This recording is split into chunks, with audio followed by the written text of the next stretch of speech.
Hello दोस्तों, आज का इंग्लिश वर्ड है इवन।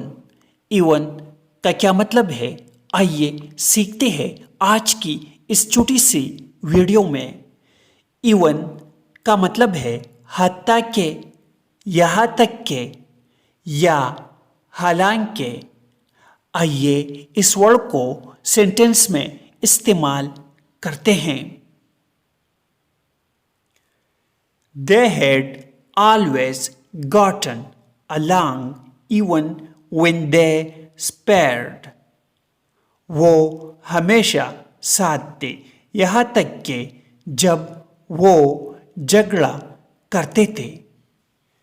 Along means साथ, के साथ। दोस्तों, चैनल को सब्सक्राइब करें और वीडियो को लाइक और शेयर ज़रूर करें। Thanks for watching this video.